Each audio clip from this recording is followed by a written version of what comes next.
الشيطان الرجيم.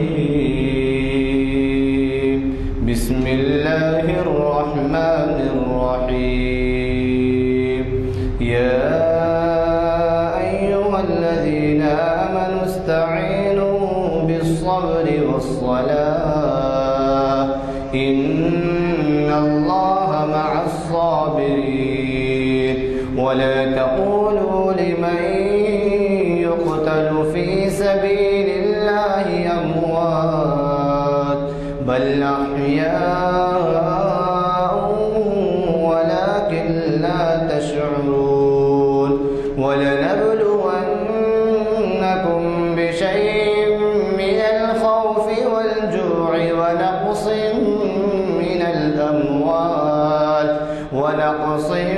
من الأموال والأنفس والثمرات وبشر الصابرين الذين إذا أصابتهم مصيبة قالوا إنا لله وإنا إليه راجعون. أولئك عليهم صلوات من ربهم ورحمة وأولئك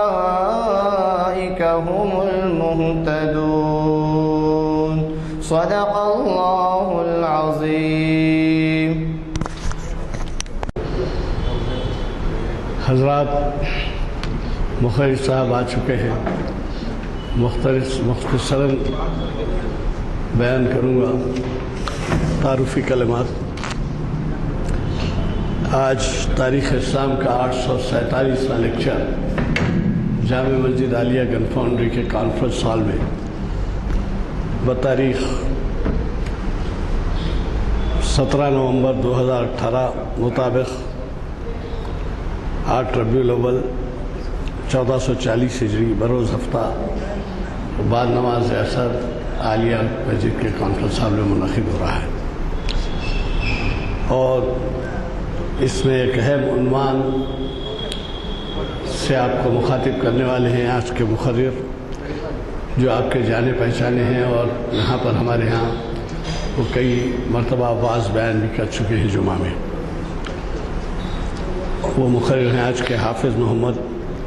رشاد الدین صاحب، جو کہ تاریخ اسلام کے 847 لیکچر کو مخاطب کر رہے ہیں. اور آج کے حالات، آج کے ماحول، آج کے دنیاوی پس منظر کے میں غزوے کی کیا اہمیت ہے اور اس میں کیا اسٹریٹجی اڈاپٹ کی گئی تھی، کیا سرکار دو عالم صلی اللہ علیہ وسلم نے پالیسی اپنائی تھی، وہ سب آپ کے سامنے آئے گا. اس سے ہم کو بہت کچھ سیکھنا ہے، بہت کچھ حاصل کرنا ہے. اور آپ خود محسوس کریں گے کہ یہ لیکچر جو ہے حالات کے پس منظر کو دیکھتے ہوئے رکھا گیا ہے.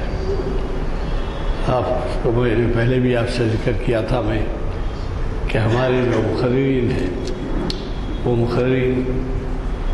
ہمیشہ کرتے ہیں کہ کچھ حالات کے پس منظر کا خیال کرتے ہوئے اس کے پیش نظر ہمیں عنوان دیتے ہیں. تو ظاہر ہے کہ ویسے عنوان سے ہم بہت کچھ استفادہ کر سکتے ہیں. حضرات، اس کے بارے میں تو مجھے بتانے کی چندہ ضرورت نہیں ہے، جو بار بار میں کہتا آ رہا ہوں کہ ہمیں دینی علوم کے پڑھنے کا، اس سے استفادے کرنے کا موقع حاصل نہیں ہوتا. اور بدقسمتی سے جب اس کے لیے اہتمام کیا جاتا ہے تو اس میں وہ رسپانس نہیں رہتا جو کہ ہم چاہتے ہیں. ہماری خواہش ہے کہ نوجوان ہمارے ان لیکچر سے استفادہ کریں اور تاریخ اسلام میں جو کچھ اہم باتیں بتائی جاتی ہیں تاریخ اسلام کے تعلق سے، شریعت کے تعلق سے، تو اس سے استفادہ کریں. آپ کو سن کے تعجب نہیں ہونا چاہیے، کیونکہ خود ہماری بنیادی کمزوری ہے تعلیم کی کہ ہمارا نوجوان چاہے وہ میٹرک میں ہو یا مڈل اسکول میں ہو یا کالج میں ہو یا یونیورسٹی میں ہو، آئلی قوانین سے واقف نہیں ہے۔ آئلی قوانین کسے کہتے ہیں؟ آئلی قوانین کے معنی ہیں شریعت کے جو احکام ہیں، قرآن شریف کے جو احکام ہیں، اوقاف کے معاملے میں، وصیت کے معاملے میں، شادی بیاہ کے معاملے میں، طلاق کے معاملے میں، اور اسی طریقے کے جو اہم ہمارے امور ہیں ان کے معاملے میں جو کچھ احکام ہیں ان سے اس کو واقفیت ہونا چاہیے، لیکن ہمارا نوجوان اس سے ناواقف ہے۔ یہ اور بات ہے کہ بخوشی وہ دلہا بن جاتا ہے اور پھر سنت کی تکمیل بھی کر لیتا ہے، نکاح کر لیتا ہے، سب ہے، لیکن احکام سے واقفیت نہیں ہونے کی وجہ سے بڑے جھگڑے پڑتے ہیں بعد میں۔ لہذا میری گزارش ہے کہ آپ حضرات، ایک تو گزارش یہ ہے کہ نوجوانوں کو ترغیب دیں اپنے اپنے مسجدوں میں بھی، چاہے یہاں ہو یا کہیں ہو، اگر تعلیم کا انتظام ہو ان کے تو بہت مناسب بات ہوگی۔ اس کا بھی ذکر ضروری ہے کہ ہمارے ہاں یہ جو ہم اعلامیہ چھپواتے ہیں، یہ 1000 اعلامیہ چھپواتے ہیں، تو اس کا منشا یہ ہوتا ہے کہ ہمارے شہر کے مختلف مساجد میں یہ اعلامیہ جائیں اور پابندی سے ہفتہ، پیر، چہارشنبہ، بعد اثر، بہت آسان نسخہ ہے یاد رکھنے کا، ہفتہ، پیر، چہارشنبہ، بعد اثر، ہفتے کے دن تاریخ اسلام اور اتوار پیر کے دن شریعت انفارمیشن سروس اور چہارشنبے کے دن اقبال شناسی، اور یہ تینوں کی کیا کچھ اہمیت ہے اس سے آپ اچھی طریقے سے واقف ہیں۔ ابھی حال میں 2-3 دن قبل اخبار ہندو میں اقبال کے تعلق سے ایک بہت بڑا آرٹیکل چھپا ہے، پڑھنے کے قابل ہے، میں نہیں لایا، پھر لا کے دوں گا آپ کو، اور وہ افتخار صاحب نے اور اس کے رپورٹر نے اس کو دیا ہے۔ تو اقبال کا وہ دورہ جو حیدرآباد کا انہوں نے کیا تھا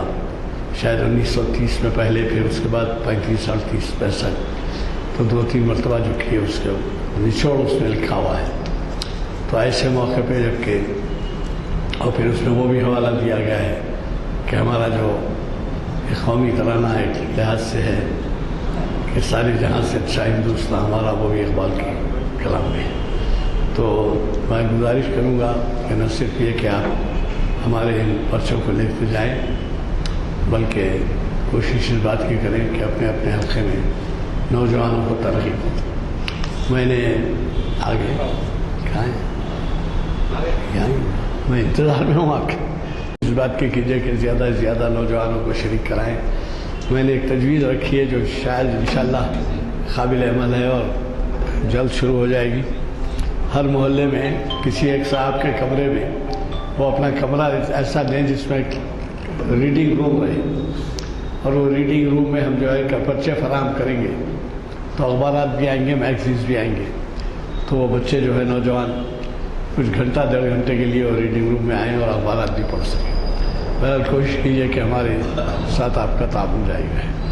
آج کے ہمارے مقرر، میں نے آپ سے پہلے کہہ دیا ہے کہ محتاج تعارف نہیں ہے، آج کے عنوان کی اہمیت بھی میں نے بتا دیا ہے، ابھی تشریف لایا ہے، آ چکے ہیں۔ اب میں دعوت خطاب دیتا ہوں آج حافظ محمد ارشاد الدین صاحب کو، تاریخ اسلام کے 847 لیکچر بعنوان غزوہ احد، تاریخ اور اسباق۔ نحمده ونصلي على رسوله الأمين، أما بعد، فأعوذ بالله السميع العليم من الشيطان الرجيم، بسم الله الرحمن الرحيم، إذ همت طائفتان منكم أن تفشلا والله وليهما وعلى الله فليتوكل المؤمنون۔ تعریفیں تمام اللہ رب العالمین کے لیے، درود و سلام نبی آخر الزماں محمد عربی صلی اللہ علیہ وسلم پر۔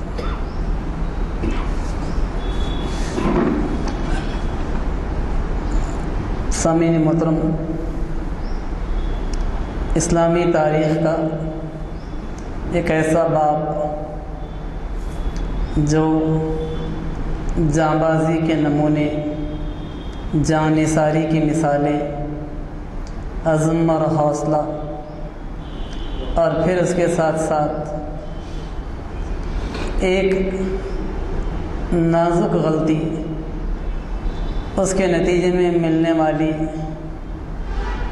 شدید قسم کی تکلیف، ان ساری چیزوں کو غزوہ احد کے اندر دیکھا جا سکتا ہے۔ عام طور پر ہماری گفتگوؤں میں غزوہ بدر اور فتح مکہ پر گفتگو ہوا کرتی ہے۔ رمضان کے مہینے میں بدر اور مکے کی فتح دونوں کے واقعات ہوئے تھے، اور اکثر رمضان میں ان عنوانات پر ہم گفتگو سنتے بھی ہیں، کرتے بھی ہیں۔ لیکن احد اس لحاظ سے بہت اہمیت کا حامل ہے کہ اس کے ذریعے سے وہ سبق ملتا ہے کہ کمانڈر کی ہدایات کی خلاف ورزی کسی ایک موقع پر بھی اگر کر دی جائے تو اس کے نتیجے میں کیا شدید نقصان اٹھانا پڑ سکتا ہے۔ اور پھر دوسرے یہ کہ سچے اہل ایمان اور منافقین کا کیا فرق ہے، وہ بھی اس جنگ کے نتیجے میں کھل کر سامنے آتا ہے۔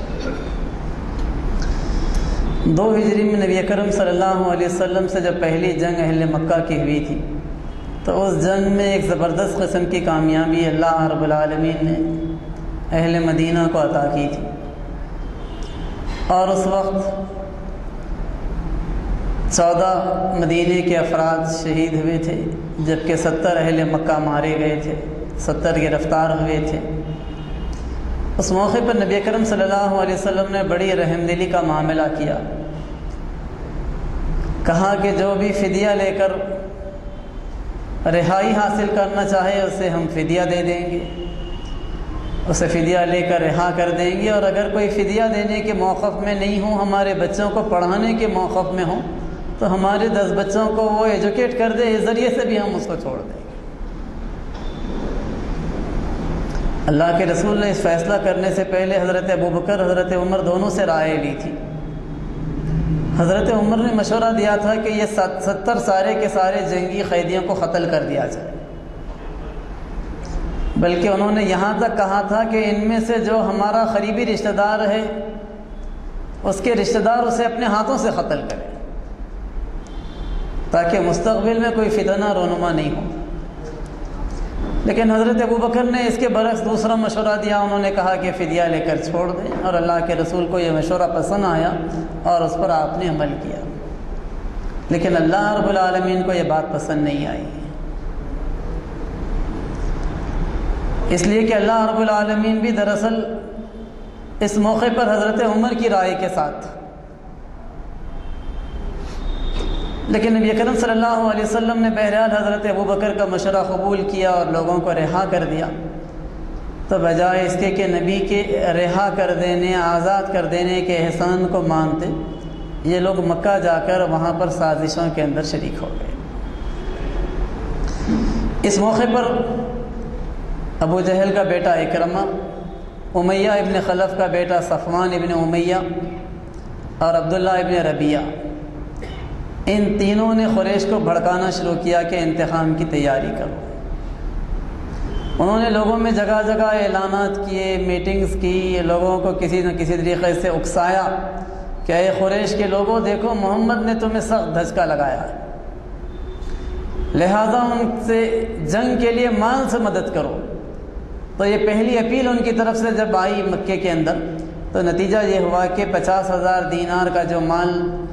تیار ہوا، نہ صرف یہ تیار ہوا بلکہ اس کے علاوہ 1000 اونٹ تیار ہو گئے۔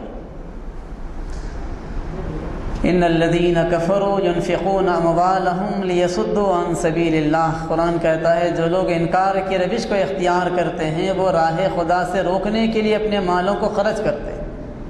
اور یہاں پر اہل مکہ نے یہ کام کیا۔ دوسرا کام انہوں نے یہ کیا کہ لوگوں کو ترغیب دینی شروع کی۔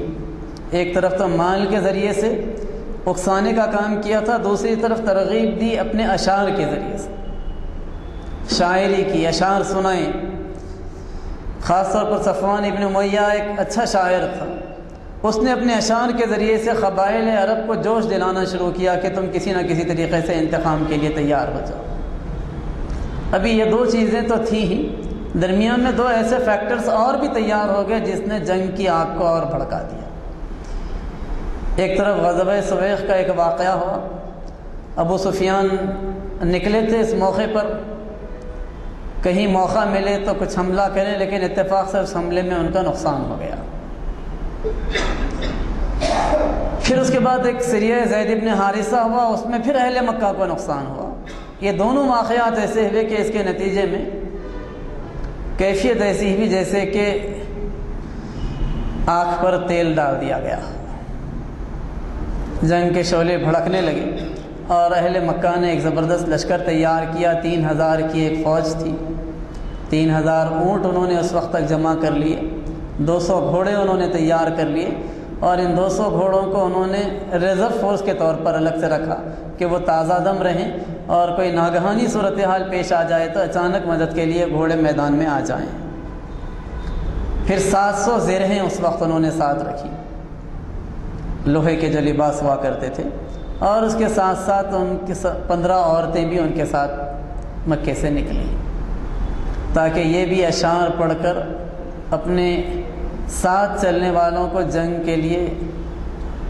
حوصلہ مند انداز میں لڑنے کے لیے ابھارنے کا کام کریں۔ چنانچہ جس وقت مکے سے یہ 3000 کا لشکر نکلا تو اس موقع پر انہوں نے ابو سفیان کو اپنے چیف کمانڈر کی حیثیت سے متعین کر لیا۔ گھوڑ سواروں کا جو دستہ تھا خالد ابن ولید کو اس کا کمانڈر بنا دیا گیا، اور پھر ان کے اسسٹنٹ کے طور پر اکرمہ ابن ابو جہل کو ذمہ داری دی گئی۔ پرچم کی ذمہ داری ہمیشہ سے وہاں پر بنی عبد الدار کے ہاتھوں میں رہتی تھی، اس مرتبہ بھی بنی عبد الدار کے لوگوں کے حوالے کر دیا گیا کہ اس پرچم کو تم سنبھالے رکھنا۔ ادھر سے یہ لشکر نکلا، اور حضرت عباس رضی اللہ تعالیٰ عنہ جو اس وقت مسلمان ہو چکے تھے، انہوں نے ایک خط تیزی کے ساتھ نبی اکرم صلی اللہ علیہ وسلم کے پاس مکے سے مدینے کو بھجوایا کہ یہاں سے 3000 کا یہ لشکر پوری تیاریوں کے ساتھ، انتقام کے بھرپور جذبے کے ساتھ نکلا ہے، آپ خبردار ہو جائیں۔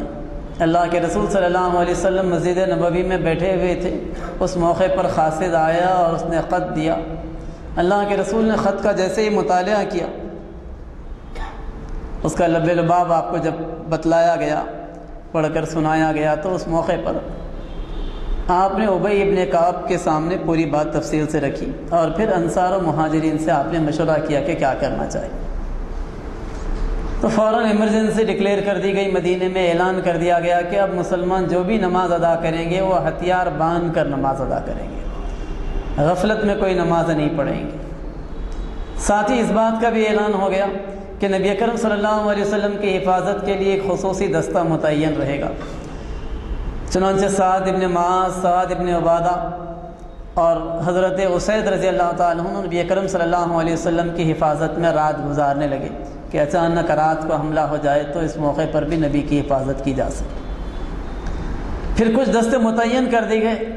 کہ وہ پیٹرولنگ کرتے رہیں اس ہائی وے پر جو مکے سے مدینے کو آتی تھی،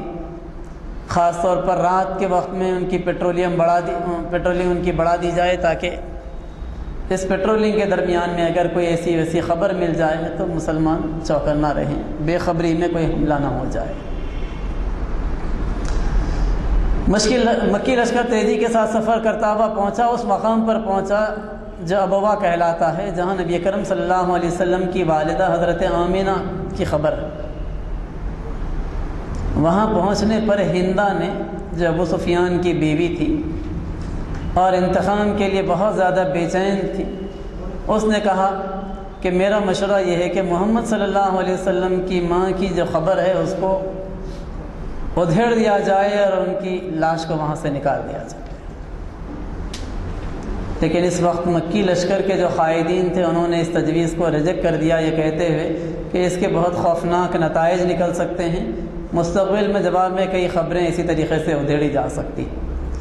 تو اس کام کے لیے وہ لوگ تیار نہیں ہوئے۔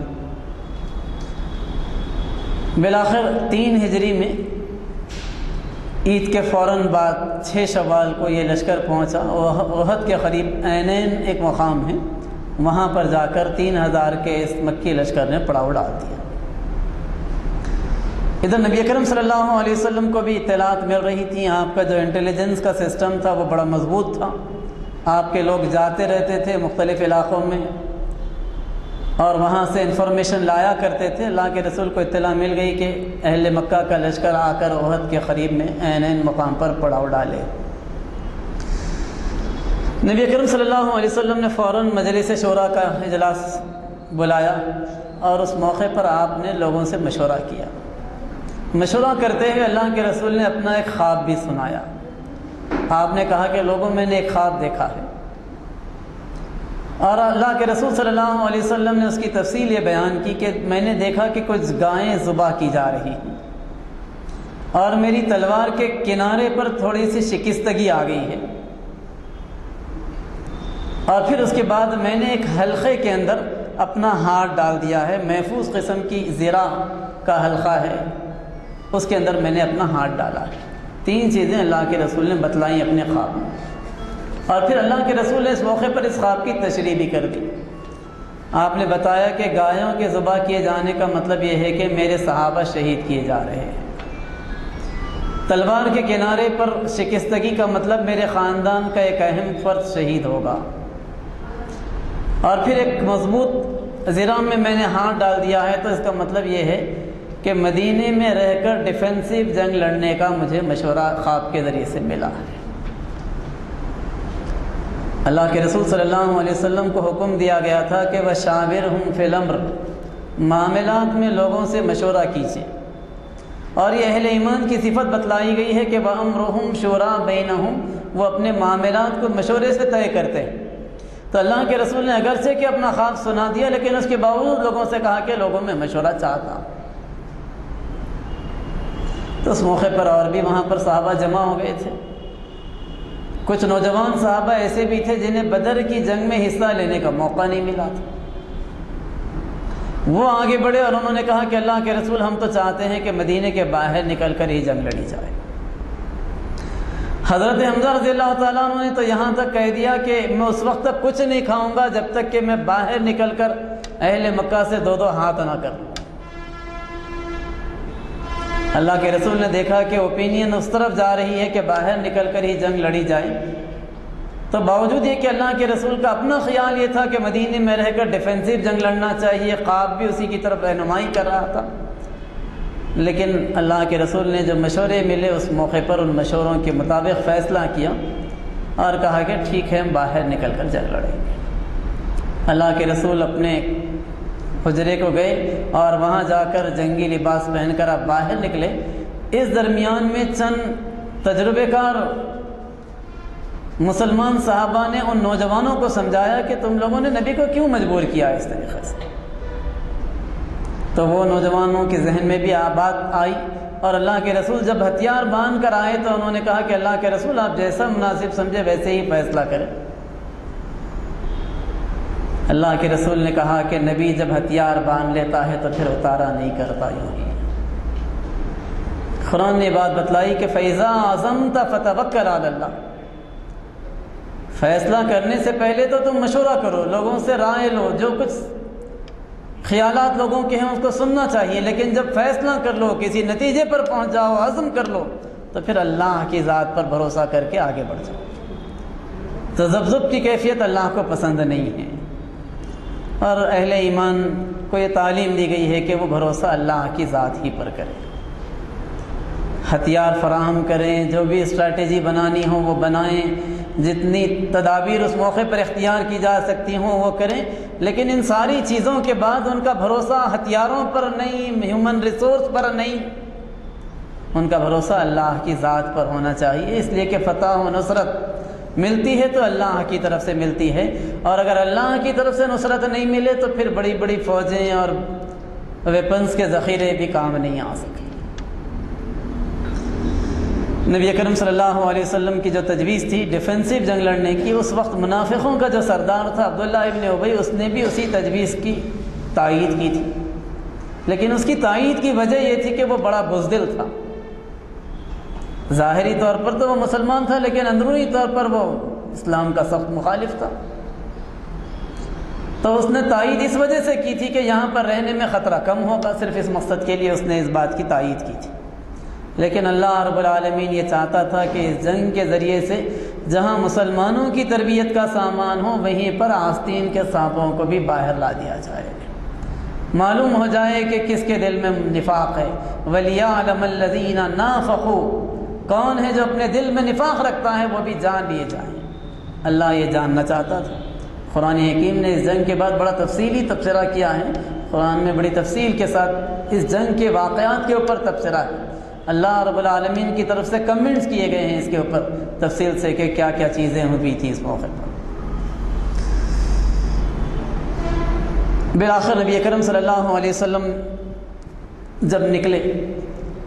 تو عصر کی نماز مسلمانوں نے ادا کی اور پھر وہاں سے اسلامی لشکر نکلا، اور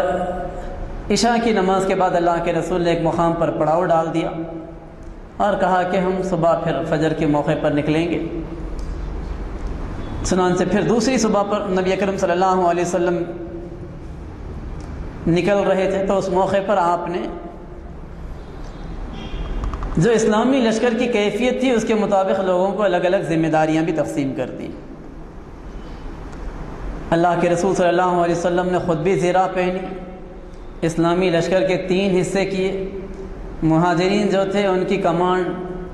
ان کا جو پرچم تھا وہ مصعب ابن عمیر رضی اللہ تعالیٰ عنہ کے ہاتھ میں دیا۔ اسلامی لشکر کے 3 پرچم تھے، ایک مہاجرین کا ایک پرچم، دوسرے انصار کے جو 2 طاقتور قبیلے تھے، اوس کا ایک الگ پرچم تھا، خزرج کا ایک الگ پرچم تھا۔ اللہ کے رسول نے یہ پرچم اسید اور حباب ابن منظر کے حوالے کیے۔ تو اس طریقے سے جو اسلامی لشکر کا پرچم بردار تھے یہ تینوں لوگ تھے۔ مصعب ابن عمیر اس میں اصلاً مین پرچم سنبھالے ہوئے تھے۔ 1000 کا جو لشکر نکلا تھا اس لشکر میں 100 لوگ ایسے تھے جن کے پاس لوہے کی زیرہ موجود تھی، اور دوسری طرف سواریوں کی جو کیفیت تھی اندازہ لگایا جا سکتا ہے کہ صرف 50 گھوڑے مسلمانوں کے پاس اس موقع پر تھے۔ نبی اکرم صلی اللہ علیہ وسلم نے مدینے کی ذمہ داری ابن مکتوم رضی اللہ تعالیٰ عنہ کو دی کہ اللہ کے رسول کے غیاب میں وہ مدینے کے انچارج رہیں گے۔ اس موقع پر ایک چھوٹا سا لڑکا آگے آیا اور اس نے بے تحاشا اصرار کرنا شروع کیا، خواہش کا اظہار کرنا شروع کیا کہ میں بھی جنگ میں لڑنا چاہتا ہوں۔ اللہ کے رسول نے کہا کہ تم چھوٹے ہو، تو وہ پنجوں کے بل پر کھڑا ہو گیا اور کہا کہ اللہ کے رسول میری ہائٹ اتنی ہے۔ اللہ کے رسول نے بالآخر اس کے اصرار پر مسکراتے ہوئے اسے اجازت دے دی۔ تو فوراً اس کا دوست آیا اور اللہ کے رسول سے اس نے کہا کہ میں بھی چلنا چاہتا ہوں، اللہ کے رسول میرا ان سے مقابلہ کرا دیں، اگر میں ان کو شکست دے دوں تو پھر اس کے بعد تو آپ کو مجھے لے جانا پڑے گا۔ اللہ کے رسول نے بات منظور کر لی اور رافع اور سمرہ کا مقابلہ ہوا، اور اس لڑکے نے حسب چیلنج شکست دے دی۔ اس پہلے لڑکے کو جو سلیکٹ ہوا تھا تو نتیجہ یہ ہوا کہ اللہ کے رسول نے ان دونوں کو بھی احد کے لشکر کے اندر شامل کر لیا۔ تو 6 شوال کی رات مسلمانوں نے راستے میں گزاری، اور پھر اس کے بعد 7 شوال کی صبح نبی اکرم صلی اللہ علیہ وسلم نے فجر کی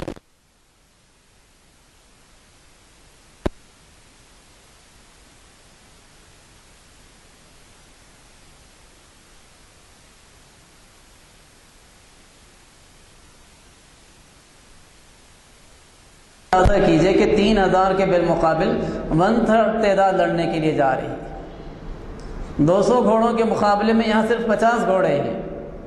ہتھیاروں کی بھی کمی ہے، اور اس موقع پر 300 لوگوں کو لے کر اچانک عبداللہ ابن ابی کا نکلنا اسلامی لشکر کے لیے کتنی زیادہ آزمائش میں ڈالنے کی بات تھی۔ لیکن اس موقع پر نفاق عبداللہ ابن ابی کا کھل کر سامنے آ گیا، اور جیسے ہی عبداللہ ابن ابی نے جانے کا فیصلہ کیا تو اس موقع پر اور 2 قبیلے تھے، بنو حارثہ اور بنو سلمہ، یہ دونوں بھی ڈاماڈول ہونے لگے کہ ہم کو بھی جانا چاہیے یا پلٹنا چاہیے۔ قرآن نے اس پر بھی تبصرہ کیا، بتایا بعد میں اذ ہمت طائفتان منکم ان تفشلا واللہ ولیہما، یاد کرو وقت جبکہ مزید تمہارے اندر سے 2 گروہ ڈاماڈول ہو رہے تھے، ان کے قدم ڈگمگا رہے تھے، لیکن اللہ ان کا ولی تھا۔ اللہ رب العالمین نے بالآخر ان کو اس غلط فیصلہ کرنے سے باز رکھا، اور وہ لوگ نبی اکرم صلی اللہ علیہ وسلم کے ساتھ استقامت کے ساتھ چلے۔ اللہ کے رسول صلی اللہ علیہ وسلم نے اس موقع پر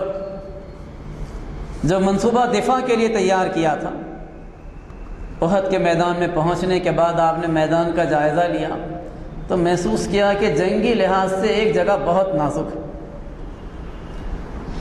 اور وہ جگہ ایسی تھی کہ پہاڑ کے درمیان میں ایک درہ تھا جہاں آسانی کے ساتھ کوئی بھی لشکر پیچھے سے حملہ کر دے تو اسلامی لشکر کے بیک سائڈ پر آ جا سکتا تھا۔ سامنے لشکر مقابلے کے لیے ہے اور پیچھے سے بھی اچانک ایک لشکر آئے تو اندیشہ تھا کہ مسلمان پیس جائیں گے، تو اللہ کے رسول نے جنگ کی اس نازک سچویشن کے لحاظ سے وہاں پر عبداللہ ابن جبیر رضی اللہ عنہ، عبداللہ ابن زبیر الگ ہیں، یہ عبداللہ ابن جبیر ہیں، ان کو اللہ کے رسول نے ذمہ داری دی کہ یہاں پر 50 لوگوں کے ساتھ جو تیر اندازی میں ماہر تھے یہاں پر ٹھہرنا ہے، اور ٹھہراتے ہوئے اللہ کے رسول نے ان کو اتنے سخت الفاظ کے اندر نصیحت کی، اندازہ کیا جا سکتا ہے صحیح بخاری کے اندر یہ الفاظ آئے ہیں کہ اگر تم دیکھو کہ پرندے ہمارے جسم سے گوشت نوچ نوچ کر لے جا رہے ہیں تب بھی یہ جگہ نہیں چھوڑنا۔ اللہ کے رسول کو جنگی لحاظ سے اس جگہ کی نزاکت کا اتنا احساس تھا کہ اللہ کے رسول نے اتنے سخت الفاظ میں تاکید کی۔ پھر اللہ کے رسول نے دائیں حصے کی کمانڈ حوالے کی، منظر ابن عمر رضی اللہ تعالیٰ عنہ کے۔ فوج کے بائیں حصے کی کمانڈ اللہ کے رسول نے زبیر ابن عوام رضی اللہ تعالیٰ عنہ کے حوالے کی، اور صف کے اگلے حصے میں کچھ منتخب قسم کے بہادروں کو اللہ کے رسول نے متعین کیا، اور پھر اس موقع پر اللہ کے رسول نے اپنی تلوار ہوا میں بلند کی اور پوچھا کہ کون اس تلوار کا حق ادا کرے گا۔ نبی اکرم صلی اللہ علیہ وسلم نے جیسے ہی اس انداز میں اعلان کیا تو حضرت عمر آگے بڑھے، حضرت علی آگے بڑھے، حضرت زبیر ابن عوام آگے بڑھے۔ ان کی تو بہت زیادہ خواہش تھی کہ تلوار مجھے مل جائے، لیکن اس موقع پر ابو دجانہ رضی اللہ عنہ نے سوال کیا کہ اللہ کے رسول اس تلوار کا کیا حق ہے، مجھے بتلائیے۔ اللہ کے رسول نے کہا کہ اس سے دشمن کے چہرے پر ایسی ضرب لگاؤ کہ تلوار کے اندر تیڑ آ جائے۔ تو نبی اکرم صلی اللہ علیہ وسلم کی بات سن کر ابو دجانہ نے کہا اللہ کے رسول میں اس کا حق ادا کرنے تیار۔ اللہ کے رسول نے تلوار ان کے حوالے کر دی۔ تلوار لے کر انہوں نے اپنے سر کے اوپر ایک سرخ رنگ کا کپڑا باندھا اور اکڑتے ہوئے تیزی کے ساتھ صف کی طرف بڑھے۔ اللہ کے رسول نے کہا کہ اس طرح کا اکڑ کر چلنا اللہ کو سخت ناپسند ہے، لیکن دشمن سے مقابلے کے موقع پر اس طرح کا چلنا اللہ کو پسند ہے۔ اللہ کے رسول نے ان کی اس روش کو اس موقع پر انکریج کیا۔ دوسری طرف مکی لشکر کی جو کیفیت تھی وہ یہ کہ وہاں پر بنی عبدالدار پرچم سنبھالے ہوئے تھے، اور ان کی تاریخ تھی کہ کبھی بھی کوئی جنگ ہوتی تو مکی لشکر کا پرچم وہ ہمیشہ سنبھالا کرتے تھے۔ جنگ کے آغاز سے عین قبل اہل مکہ نے ایک سیاسی چال چلنے کی کوشش کی۔ انصار کو انہوں نے پیغام دیا کہ تم ہمارے اور ہمارے چچیرے بھائی کے درمیان میں سے ہٹ جاؤ۔ ابو عامر فاسق کے ذریعے سے پیغام بھجوایا گیا کہ تم ہمارے اور ہمارے چچیرے بھائی کے درمیان سے ہٹ جاؤ، ہم کو ان سے لڑنے دو، تم خواہ مخواہ کیوں بیچ میں آتے۔ اس طریقے سے انصاری صحابہ کو الگ کرنا چاہتے تھے، مسلمانوں کے لشکر میں پھوٹ ڈالنے کی انہوں نے کوشش کی۔ اور پھر آگے بڑھ کر ابو عامر فاسق نے، اس کا لقب ہی فاسق پڑ گیا تھا، ابو عامر فاسق نے کہا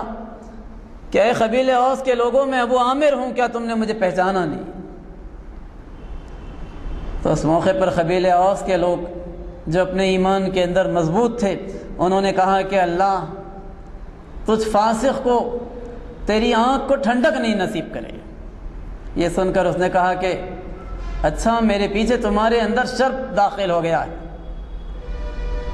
اور پھر اس کے بعد جب جنگ ہوئی تو اس نے انتہائی تیز رفتاری کے ساتھ مسلمانوں کے اوپر پتھر اس رفتار سے پھینکے کہ اس کے پتھروں سے کئی لوگ زخمی ہوئے اور شدید نقصان پہنچایا اس نے جنگ کے موقع پر۔ قریشی عورتیں جو 15 عورتیں ساتھ چلی تھیں تو اس موقع پر انہوں نے اشعار پڑھنے شروع کیے، اپنے ساتھیوں کو جذبہ دلانے، ان کو جنگ کے لیے اکسانے کے لیے۔ ہندہ کی قیادت میں یہ 15 خواتین تھیں تو انہوں نے پڑھنا شروع کیا کہ دیکھو بنی عبدالدار، دیکھو پشت کے پاسدار، خوب کرو شمشیر کا وار، اگر کرو گے پیش قدمی تو ہم گلے لگائیں گی اور قالینیں بچھائیں گی، اور اگر ہٹو گے پیچھے تو ہم روٹ جائیں گی اور الگ ہو جائیں گی۔ اس قسم کے اشعار پڑھ پڑھ کر انہوں نے اپنے لوگوں کو بھڑکانا شروع کیا، اور بالآخر اہل مکہ کی طرف سے طلحہ ابن ابی طلحہ، جو ان کا ایک بہت ہی طاقتور پہلوان مانا جاتا تھا، اس کی جسامت کچھ اس قسم کی تھی کہ اسے لوگ مینڈا کہہ کر پکارتے تھے، وہ ان کے لشکر میں سے نکلا اور اوپن چیلنج کرتا ہوا میدان میں آیا، تو اس کی پرسنالٹی، اس کا ڈیل ڈول دیکھ کر صحابہ کترا کر ایک دوسرے کی طرف دیکھنے لگے، ہٹنے لگے، اس کے سامنے جانے کے لیے فوراً کوئی ہمت نہیں کر سکا۔ زبیر ابن عوام رضی اللہ تعالیٰ عنہ نے یہ منظر دیکھا تو تیزی کے ساتھ وہ میدان میں آگے بڑھے اور اس کے قریب پہنچے، اور پھر اس کے بعد اچھل کر وہ اس کے اونٹ کی پشت پر سوار ہو گئے، اور پھر اس کے بعد اس کی گردن میں ہاتھ ڈال کر اس کو ساتھ لے کر وہ کودے، اور پھر انہوں نے فوراً وہاں پر اس کا کام تمام کر دیا۔ احد کے میدان میں اہل مکہ کا یہ پہلا نقصان اتنا شدید نقصان تھا کہ خود نبی اکرم صلی اللہ علیہ وسلم نے اس کامیابی کے اوپر بلند آواز میں نعرہ تکبیر بلند کیا۔ اللہ کے رسول کی تکبیر کی صدا جیسے ہی گونجی، پورے صحابہ نے ساتھ دیا، اور پھر اس کے بعد جنگ تیزی کے ساتھ آگے بڑھی، عام جنگ بھڑک اٹھی۔ تو اس موقع پر یہ طلحہ ابن ابی طلحہ، یہ بنی عبد الدار سے تعلق رکھنے والا تھا، ان کے لوگ بڑی بہادری کے ساتھ آگے بڑھے جب دیکھا کہ ان کے ایک بہت ہی نمایاں پہلوان کا قتل ہو گیا، اور بہت بہادری کے ساتھ ان لوگوں نے اس موقع پر جنگ میں حصہ لیا، اور سچویشن کچھ ایسی ہو گئی کہ جنگ پوری کی پوری لڑی جانے لگی اہل مکہ کے پرچم کے اطراف میں۔ وہیں پر پوری طریقے سے مسلمانوں نے بھی یلغار کر دی، ایک کے بعد دیگرے 10 لوگوں نے پرچم سنبھالا اور 10 کے 10 لوگ قتل کر دیے گئے، لیکن اس کے باوجود انہیں پرچم کو انہوں نے گرنے نہیں دیا، اور 10 لوگ جو بنی عبد الدار کے تھے، جب سارے کے سارے قتل ہو گئے تو ان کا غلام آگے بڑھا، اس نے پرچم کو سنبھالا۔ اس طریقے سے انہوں نے اپنی ذمہ داری کا حق ادا کر دیا کہ انہوں نے اپنی جان اس موقع پر اہل مکہ کی طرف سے قربان کر دی، لیکن انہوں نے ان کے پرچم کی حفاظت کرنے کا حق ادا کیا۔ دوسری طرف حضرت زبیر ابن عوام رضی اللہ تعالیٰ عنہ بے چینی سے دیکھ رہے تھے کہ تلوار مجھے نہیں ملی، اللہ کے رسول نے ابو دجانہ کو دی، تو ابو دجانہ کیا کریں گے؟ وہ کہتے ہیں کہ میں نے دیکھا کہ ابو دجانہ کی کیفیت یہ تھی کہ ایک شخص جب جنگ اپنے خوفناک نتیجے کی طرف بڑھ رہی تھی، کچھ مسلمان زخمی تھے، تو ان زخمیوں کو قتل کرتے ہوئے تیزی کے ساتھ ایک شخص آ رہا تھا اہل مکہ کا، تو اس موقع پر ابو دجانہ تیزی کے ساتھ آگے بڑھے اور پھر ایک ضرب کے ساتھ اس کا خاتمہ کیا، اور پھر اس کے بعد میں نے دیکھا کہ ان کی تلوار ہوا میں لہرائی اور ایک ایسے شخص پر پڑا چاہتی تھی جو لوہے کی کمپلیٹ زرہ میں اپنے ڈوبا ہوا تھا، لیکن تلوار آسمان سے کی طرف اٹھی اور اس کی گردن کی طرف چلی اور اچانک رک گئی، اس لیے کہ وہ ایک عورت تھی جس نے چیخ ماری، اور وہ کوئی اور نہیں تھی بلکہ وہ ابو سفیان کی بیوی تھی۔ تو اس سچویشن کو دیکھتے ابو دجانہ رک گئے اور انہوں نے عورت کے اوپر ہاتھ اٹھانا گوارا نہیں کیا، چھوڑ دیا انہوں نے ہندا کو، اور تیزی کے ساتھ وہ اس طریقے سے دشمن کے لشکر کی طرف داخل ہوئے کہ لوگ حیران ہو کر دیکھنے لگے کہ ان کی کیا سچویشن۔ اور یہی کیفیت حضرت حمزہ کی ہوئی۔ مورخین لکھتے ہیں کہ حضرت حمزہ رضی اللہ تعالیٰ عنہ جس طرف جاتے اس طرف اہل مکہ کا لشکر اس طریقے سے بکھر جاتا جیسے تاش کے پتے بکھر جاتے۔ اور حضرت علی کے بارے میں تو روایات یہ بتلاتی ہیں کہ لوگ پوچھتے کہ علی آپ کو خوف نہیں ہوتا، تو کہتے کہ موت کا وقت بھی مقرر، مقام بھی مقرر، تو خوف کس چیز کا؟ حضرت علی، حضرت حمزہ، حضرت ابو دجانہ، ان جیسے شجیع صحابہ کی موجودگی میں کیفیت کچھ ہی دیر کے اندر یہ ہوئی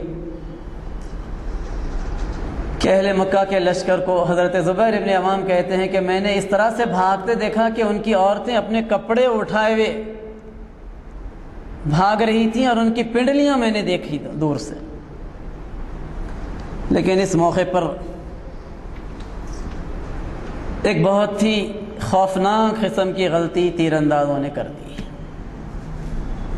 ایک ایسے موقع پر جبکہ اسلامی لشکر تاریخ کے اوراق پر ایک اور شاندار فتح کے بعد سب کر رہا تھا، اس موقع پر تیر اندازوں نے غلطی کی۔ جیسے ہی انہوں نے دیکھا کہ اسلامی لشکر کامیاب ہو رہا ہے اور اہل مکہ پیٹ پھیر کر میدان چھوڑ کر بھاگ رہے ہیں، اللہ کے رسول کی اس نصیحت کو انہوں نے بھلا دیا کہ دیکھو اگر ہمارے جسموں سے پرندے گوشت نوچ کر لے جا رہے ہیں تب بھی تم اس جگہ کو نہیں چھوڑنا۔ اللہ کے رسول نے یہ بات کہی تھی، لیکن اس کے باوجود انہوں نے جگہ چھوڑ دی۔ 50 لوگوں کو اللہ کے رسول نے ٹھہرایا تھا، ان کے کمانڈر عبداللہ ابن جبیر ان کو روکتے رہے، لیکن ان کو ملا کر جملہ 9 لوگ ایسے تھے جو جگہ پر باقی رہ گئے۔ 41 لوگوں نے پلیس چھوڑ دی اور تیزی کے ساتھ وہ بھی مال غنیمت کو جمع کرنے کے لیے آگے بڑھ گئے۔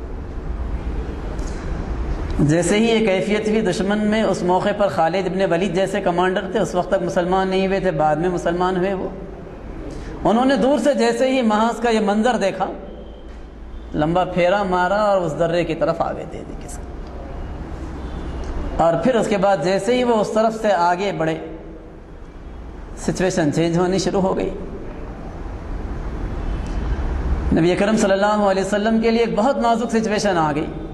اللہ کے رسول نے دیکھ لیا، اللہ کے رسول پیچھے سے کمانڈ کر رہے تھے اور دیکھا کہ خالد بن ولید تیزی کے ساتھ اپنے دستے کے ساتھ آ رہے۔ کچھ ہی دیر میں وہاں موجود 9 لوگوں کو انہوں نے قتل کر دیا۔ عبداللہ ابن جبیر ان کے 9 ساتھیوں سمیت شہید ہو گئے۔ تو پھر اس کے بعد خالد بن ولید آگے بڑھے، اور اب سچویشن یہ تھی کہ اللہ کے رسول صلی اللہ علیہ وسلم سب سے سامنے ہیں اور پھر اسلامی لشکر ہے۔ اللہ کے رسول اگر آواز دیتے ہیں تو آپ پہچان لیے جائیں گے۔ لوہے کی زرہ پہنے ہوئے تھے، چہرہ تو نہیں دکھ رہا تھا، آہنی خود پہنے ہوا کرتے تھے وہ لوگ اس زمانے میں جنگوں میں، لیکن آواز آپ کی پہچانی جاتی تھی۔ آپ آواز دیں گے تو آپ کی جان کو خطرہ، آواز نہیں دیں گے تو اسلامی لشکر خطرے میں، کہ سامنے تو ایک لشکر تھا لیکن پیچھے سے اچانک حملہ ہو۔ اللہ کے رسول نے اس موقع پر اپنی جان بچانے سے زیادہ اہمیت اسلامی لشکر کو بچانا سمجھی اور بلند آواز میں پکارا کہ لوگوں ادھر سے خالد ابن ولید آ رہے ہیں۔ اور جیسے ہی اللہ کے رسول نے بلند آواز سے پکارا، آپ کی آواز سن کر خالد ابن ولید کے ساتھ جو لشکر آیا تھا، گھوڑ سواروں کا دستہ آیا تھا، ان میں کا ایک گروپ تیزی کے ساتھ نبی اکرم صلی اللہ علیہ وسلم کی طرف حملہ کرنے کے لیے آگے بڑھا۔ اس دوران میں حضرت مصعب ابن عمیر رضی اللہ تعالیٰ عنہ اسلامی لشکر سنبھالے ہوئے تھے، وہ آگے بڑھے تو ابن خما نے ان کو شہید کر دیا۔ اور مصعب ابن عمیر چہرے میں اللہ کے رسول صلی اللہ علیہ وسلم سے بہت ملتے جلتے تھے، اور ابن خما یہ سمجھا کہ میں نے محمد صلی اللہ علیہ وسلم کو قتل کر دیا، اور اس نے اعلان کر دیا لشکر میں کہ محمد میرے ہاتھوں مارے گئے۔ جیسے ہی اس بات کا اعلان ہو گیا کہ محمد صلی اللہ علیہ وسلم شہید کر دیے گئے، اسلامی لشکر کے بہت سارے سپاہیوں نے اپنے ہاتھوں سے تلواریں چھوڑ دی کہ اب جنگ کا کیا حاصل ہے جب نبی ہمارے درمیان میں نہیں رہے۔ یہ سچویشن شروع ہوئی۔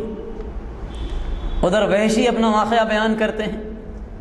کہ اس سچویشن میں حضرت حمزہ رضی اللہ تعالیٰ عنہ تیزی کے ساتھ آگے بڑھ رہے تھے دشمن کی صفوں کو الٹتے ہوئے۔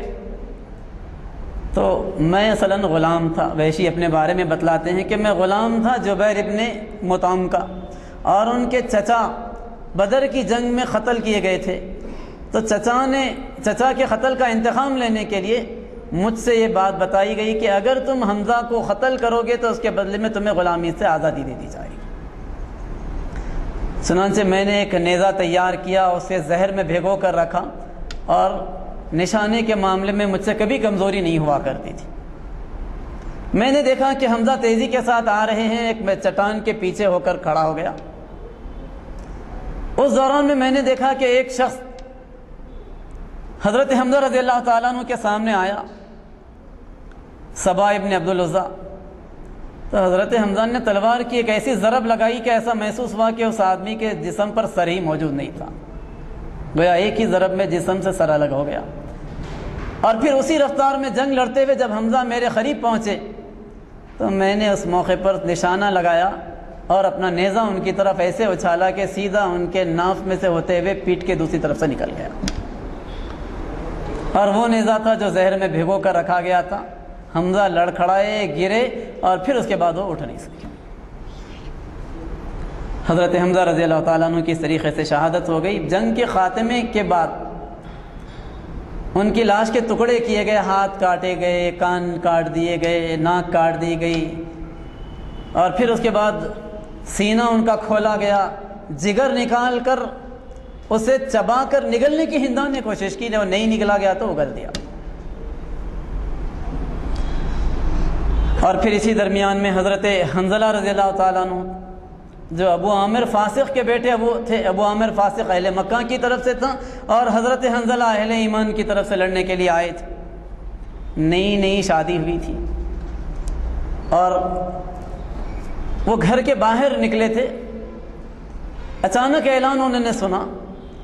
کہ جنگ کے لیے فوراً جانا ہے، تو گھر کا کچھ سامان خریدنے کے لیے اپنی شادی کے بعد، بلکہ شادی کی دوسری ہی صبح نکلے تھے وہ، ان پیسوں سے انہوں نے جنگی ہتھیار خریدے اور جنگ کے لیے نکلے، اور وہاں پر بڑی شجاعت کے ساتھ لڑتے ہوئے وہ شہید ہو گئے۔ بعض مورخین نے یہ لکھا کہ وہ حالت جنابت میں تھے، غسل کی ان کو ضرورت تھی۔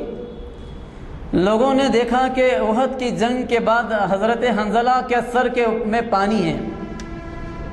اللہ کے رسول سے پوچھا کہ یہ پانی کے خطرے ان کے سر میں چمک رہے ہیں، یہ کیا ماجرا ہے؟ اللہ کے رسول نے بتلایا کہ حنظلہ حالت جنابت میں تھے، اس حالت میں وہ شہید ہو گئے تو فرشتوں نے ان کو غسل دیا ہے۔ جنگ اب اس وقت انتہائی نازک سچویشن میں پہنچ گئی تھی۔ نبی اکرم صلی اللہ علیہ وسلم کی طرف تیزی کے ساتھ جب خالد بن ولید کے ساتھیوں کا ایک گروپ بڑھا تو اللہ کے رسول صلی اللہ علیہ وسلم کے ساتھ اس وقت ڈیفنس کرنے کے لیے بہت لمیٹڈ لوگ رہ گئے تھے۔ 9 لوگ باقی تھے۔ 9 لوگوں میں سے ایک انس ابن نضر رضی اللہ تعالیٰ عنہ تھے، وہ آگے بڑھے، انہوں نے کہا کہ لوگوں جب اللہ کے رسول کے بارے میں اطلاع پھیل گئی ہے کہ وہ ہمارے درمیان میں باقی نہیں رہے تو پھر ہم جی کر کیا کریں؟ جس مقصد کے لیے انہوں نے جان دی ہم بھی اس کے لیے جان لٹا دیں گے۔ یہ کہتے ہوئے دشمن کی طرف آگے بڑھے، لیکن خالد بن ولید کے ہاتھوں مارے گئے اور ان کی بھی شہادت ہو گئی۔ 9 میں سے 7 لوگوں نے اللہ کے رسول کا ڈیفنس کرتے ہوئے اپنی جان قربان کر دی۔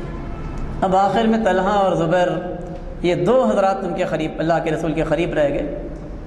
اہل مکہ نے اس موقع کو غنیمت جانتے ہوئے یلغار کر دی اللہ کے رسول کے اوپر،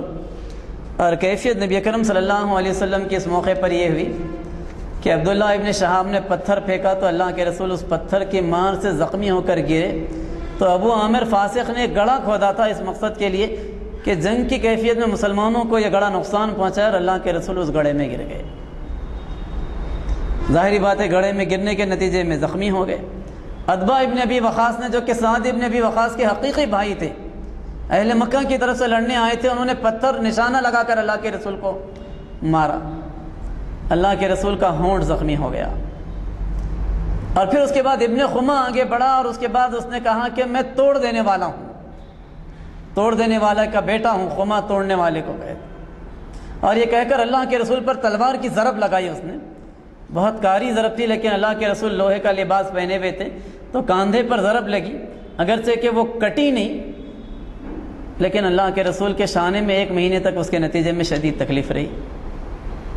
اب اللہ کے رسول کی کیفیت یہ ہو گئی کہ پیشانی زخمی ہیں، دانتوں میں سے خون بہہ رہا ہے، اور لوہے کا جو خود تھا اس کی کڑیاں جا کر دانتوں میں دھسی ہوئی ہیں۔ اہل مکہ گھیراؤ کیے ہوئے ہیں، ڈیفنس کرنے والے 2 صحابی ہیں صرف، حضرت زبیر، حضرت طلحہ۔ حضرت طلحہ کی کیفیت یہ ہوئی کہ اپنے ہاتھوں پر تلواروں کو روکتے، اپنے ہاتھوں پر تیروں کو روکتے، اور اب سچویشن یہ ہو گئی کہ دشمن قریب آتے آتے بالکل اللہ کے رسول کے قریب آ گیا، تو اس وقت وہ پلٹ گئے، اللہ کے رسول کی طرف جھک گئے، دشمن کی طرف پیٹ کر دی تاکہ ان کی کوئی تلوار اور ان کا کوئی تیر اللہ کے رسول کو نہیں لگے، ان کی پیٹھ پر لگ جائے۔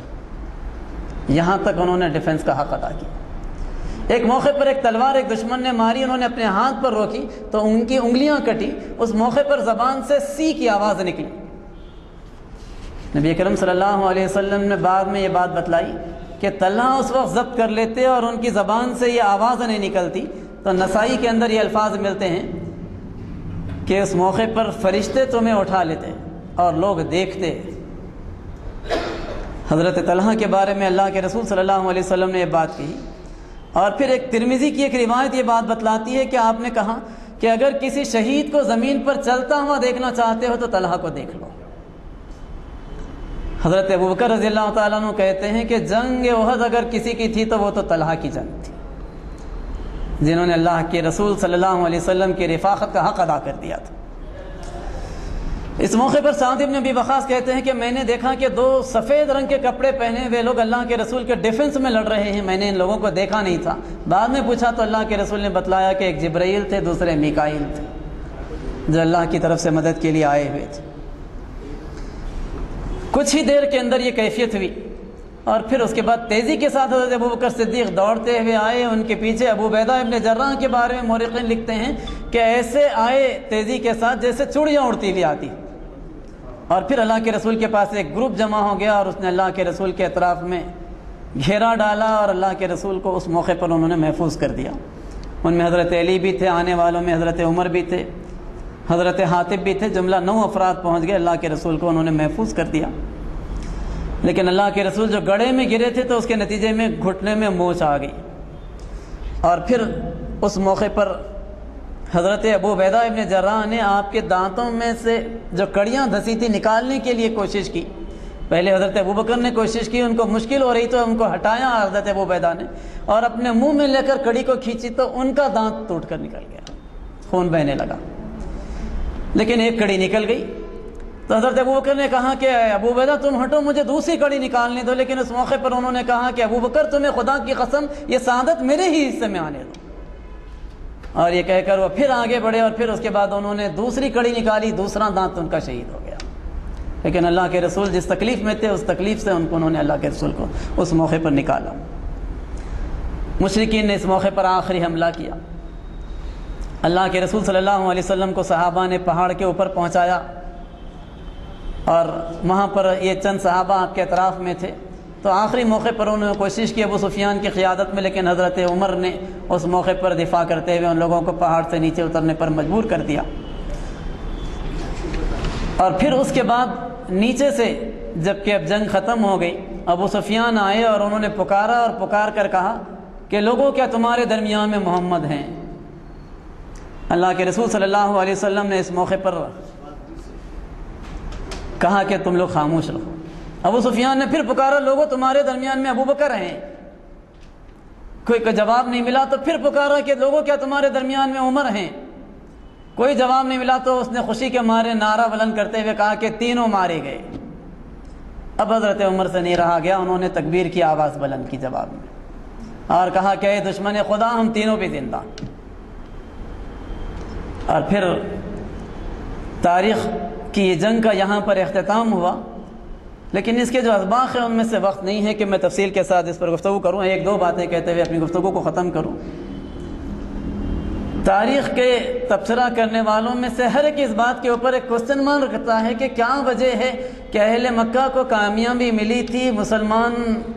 لشکر کے کمانڈر ان چیف زخمی پڑے تھے، پرچم بردار مصعب ابن عمیر شہید کر دیے گئے تھے، حضرت حمزہ جیسے صحابی شہید ہو گئے، 70 مسلمان شہید ہو گئے، لیکن اس کے باوجود وہاں پر ٹھہر کر انہوں نے مسلمانوں کی مکمل قوت کا خاتمہ نہیں کر کے تیزی کے ساتھ میدان چھوڑ کر کیوں واپس چلے گئے؟ ہر مورخ کے پاس ایک کوسچن مارک ہے کہ وہ کون سی طاقت تھی جس نے ان کے دل میں جیتنے کے باوجود خوف کی اس کیفیت کو پیدا کیا کہ میدان پہلے وہ چھوڑ کر نکلے۔ عام طور پر فاتح لوگ اس طریقے سے میدان نہیں چھوڑتے، ہارنے والا میدان چھوڑ کر بھاگتا ہے، اور پھر کچھ دور جانے کے بعد ان کو احساس ہوا تو اس کے بعد پلٹنے کی تیاری کی، تو اللہ کے رسول نے فوراً جو بھی آپ کی بچی کچی جمعیت تھی ان کو تیار کر کے ان کا پیچھا کرنے کا فیصلہ کیا۔ اہل مکہ کو اطلاع ملی کہ اس کیفیت میں مسلمان پیچھا کرتے ہوئے آ رہے ہیں، تو خوفزدہ ہو کر پھر پلٹنے کی ہمت انہوں نے نہیں کی۔ اور پھر آخری بات جو اس موقع پر میں آپ کے سامنے رکھوں، تاریخ اسلام کی یہ زبردست جنگ جس میں مسلمانوں کو ابتدا میں ایسی کامیابی ملی تھی کہ دشمن میدان چھوڑ کر فرار ہو رہا تھا، پیٹ پھیر کر بھاگ رہا تھا، ان کی عورتیں بھی فرار ہو رہی تھیں، اس جنگ میں مسلمانوں کو بالآخر شکست ہو گئی، تو اس شکست کی ایک طرف وجہ تھی ان کے سپہ سالار کی ایک ہدایت کو انہوں نے نظر انداز کیا تھا، لیکن ساتھ ہی اس موقع پر حضرت طلحہ کی شجاعت و جانبازی، حضرت عبد الرحمن ابن عوف کی فداکاری کے 20 زخم ان کو اس موقع پر لگے۔ اس موقع پر ایک صحابی کو تو 90 زخم لگے۔ مصعب ابن عمیر کے جسم میں ایک بالشت برابر جگہ ایسی باقی نہیں رہی جہاں پر کوئی زخم نہیں پایا جاتا، لیکن اس کے باوجود جس جذبے کے ساتھ مسلمانوں نے نبی اکرم صلی اللہ علیہ وسلم کا ساتھ دیا، دفاع کیا، وہ رہتی دنیا تک اہل ایمان کی روح کو ایک نیا ولولہ عطا کرتا رہے گا کہ محبت زبانی نعروں کا، نعتیں صرف پڑھ جانے کا نام نہیں ہے، بلکہ محبت تو یہ ہے۔ اللہ رب العالمین ہمیں بھی اسلام اور نبی اکرم صلی اللہ علیہ وسلم کے ساتھ وفاداری کا حق ادا کرنے کی توفیق عطا فرمائے۔ آمین۔ وآخر دعوانا